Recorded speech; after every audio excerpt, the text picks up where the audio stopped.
chapter 4 doesn't have a title, but it's a letter from Alex, the Ukrainian tour guide young adult who is exactly the same age as Jonathan Safran Foer, the character, to Jonathan Safran Foer. And so it's from the 20th of July, 1997. So that's how I'll distinguish the letters. So it says, 20th of July, 1997.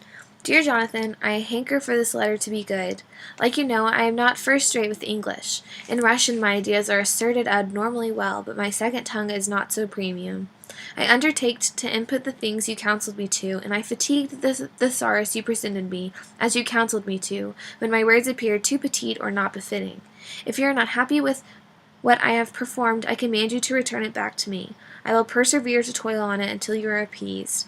I have girdled in the envelope the items you inquired, not withholding postcards of Lutsk, the census ledgers of the 6 villages from before the war, and the photographs you had me keep for cautious purposes. It was a very, very, very good thing, no? I must eat a slice of humble pie for what occurred to you on the train. I know how momentous the box was for you, for both of us, and how its ingredients were not exchangeable. Stealing is an ignominious thing, but a thing that occurs very repeatedly to people on the train from Ukraine. Since you do not have at the tips of your fingers the name of the guard who stole the box, it will be impossible to have it recouped. So you must confess that might have been recouped, I don't know. So you must confess that it is lost to you forever, but please do not let your experience in Ukraine injure the way you perceive Ukraine, which must be as a totally awesome former Soviet republic. This is my occasion to utter thank you for being so long-suffering and stoical with me on our voyage. You perhaps accounting upon a translator with more faculties, but I am certain that I did a mediocre job. I must eat a slice of humble pie for not finding Augustine, but you clutch how rigid it was. Perhaps if we had more days, we could have discovered her. We could have investigated the 6 villages and interrogated many people. We could have lifted every boulder, but we have uttered all of the things so many times. Thank you for the reproduction of the photograph of Augustine with her family. I have thought without end of what you said about falling in love with her. In truth, I never fathomed it when you uttered it in Ukraine, but I am certain that I fathom it now. I examine her once when it is morning and once before I manufacture these, and on every instance I see something new, some manner in which her hairs produce shadows or her lips summarize angles. I am so happy because you were appeased by the first division that I posted to you. You must know that I have performed the correction you demanded. I apologize for the last line about how you are a very spoiled Jew. It has been changed and is now written. I do not want to drive 10 hours to an ugly city to attend to a spoiled Jew. I made more protracted the first part about me and jetnized out the word Negroes as you ordered me to, even though it is true that I am so fond of them. It makes me happy that you relished the sentence, one day you will do things for me that you hate. That is what it means to be a family. I must inquire you, however, what is a truism? I have ruminated what you told me about making the part about my grandmother more protracted. Because you felt with so much gravity about this, I thought, okay, to include the parts that you posted to me. I cannot say that I brooded those things, but I can say that I would covet to be the variety of person to have brooded those things. They are very beautiful, Jonathan, and I felt them as true.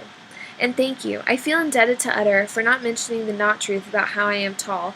I thought it might appear superior if I was tall. I strive to perform the next section as you ordered me, placing the primary in my thoughts, all that you tutored. I also attempted to not be obvious or unduly subtle as you demonstrated. Per the currency that you sent along, you must be informed that I would write this even in the absence of it. It is a mammoth honor for me to write for a writer, especially when he is an American writer like Ernest Hemingway, or you. In mentioning your writing, the beginning of the world often comes was a very exalted beginning. There are parts that I did not understand, but I conjecture that this is because they are very Jewish, and only a Jewish person can understand something so Jewish. Is this why you think you are chosen by God? Because only you can understand the funnies that you make about yourselves? I have one small query about this section, which is, do you know that many of the names you exploit are not truthful names from Ukraine? Yanko is a name I have heard of, and so is Hannah, but the rest are very strange. Did you invent them? There are many mishaps like this, I will inform you. Are you being humorous writer here, or an uninformed one? I do not have any additional luminous remarks, because I must possess more of the novel in order to lumen. For present, be aware that I am ravished. I will counsel you that even after you have presented me more, I may not possess many intelligent things to utter, but I could be perhaps of some nonetheless use. Perhaps if I think something is very half-witted, I could tell you, and you can make it whole-witted. You have informed me so much about that, and I am certain I will love very much to read the remnants and think loftier of you, if that is a possibility. Oh yes, what is cunnilingus? And now for a little private business. You may decide not to read this part if it makes you a boring person. I would understand, although please do not inform me. Grandfather has not been healthful. He has altered to our residence for permanent. He reposed on little Igor's bed with Sammy Davis, Jr., and little Igor reposed on the sofa. This does not spleen little Igor because he is such a good boy who understands many more things than anyone thinks he does.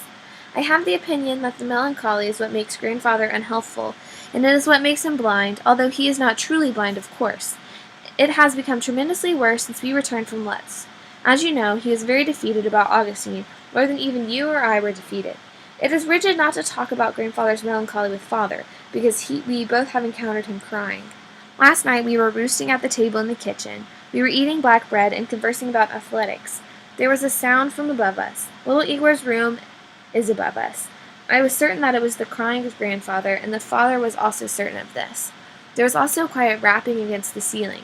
Of normal rapping is excellent, like the Dini Prokotrov's crew, who are totally deaf, but this kind I was not amorous of. We tried so rigidly to neglect it. The sound moved little Igor from his repose, and he came into the kitchen. "Hello, clumsy one," father said, because little Igor had fallen again and made his eye blue again, this time his left eye. "I would also like to eat black bread," little Igor said, not looking at father. Even though he's only 13, almost 14, he is very smart. You are the only person I have remarked this to. Please do not remark this to any other person. I hope that you are happy and that your family is healthful and prosperous. We became like friends when you were in Ukraine, yes? In a different world, we could have been real friends. I will be in suspense for your next letter, and I will also be in suspense for the coming division of your novel. I feel obligated to again eat a slice of humble pie.